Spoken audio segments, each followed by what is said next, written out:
ഏറ്റവും കൂടുതൽ അഭിപ്രായങ്ങൾ വന്നിരിക്കുന്നത് മമതയ്ക്ക് എതിരെയാണ്, മമതയ്ക്ക് പ്രതികൂലമായിട്ടാണ്.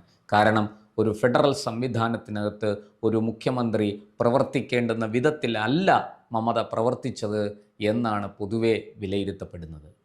അതുകൊണ്ട് തന്നെ മമതയ്ക്ക് കാര്യങ്ങൾ എളുപ്പമല്ല. സുപ്രീം കോടതി കൂടുതൽ വിശദമായി കേന്ദ്ര സർക്കാരും അതുപോലെ മമതാ സർക്കാരും അതുപോലെ EDയും അതുപോലെ ബംഗാൾ DGPയും ഒക്കെ നൽകുന്ന റിപ്പോർട്ടുകൾ വിശദമായി പരിശോധിച്ചിട്ടായിരിക്കും അടുത്ത ഘട്ടത്തിലേക്ക് പോകുന്നത്. സുപ്രീം കോടതിയുടെ മുന്നിൽ തെളിവുകളാണ് സംസാരിച്ചു കൊണ്ടിരിക്കുന്നത്. മമത അവിടെ കാട്ടിക്കൂട്ടിയ വിക്രിയകൾ മുഴുവനും കോടതി വിവിധ ദേശീയ മാധ്യമങ്ങളിലൂടെ നേരിട്ട് കണ്ടിരിക്കുകയാണ്.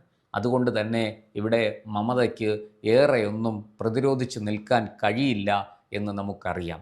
ED എത്ര ദുരുദ്ദേശത്തോടു കൂടിയാണ് അവിടെ വന്നത് എന്ന് സമർത്ഥിച്ചാലും മമതയുടെ ചെയ്തികളെ അത് ന്യായീകരിക്കില്ല. അതുകൊണ്ട് തന്നെ മമതയ്ക്ക് ഉത്തരം പറയാൻ വെള്ളം കുടിക്കേണ്ടി വരും എന്നുള്ള കാര്യം തീർച്ചയാണ്.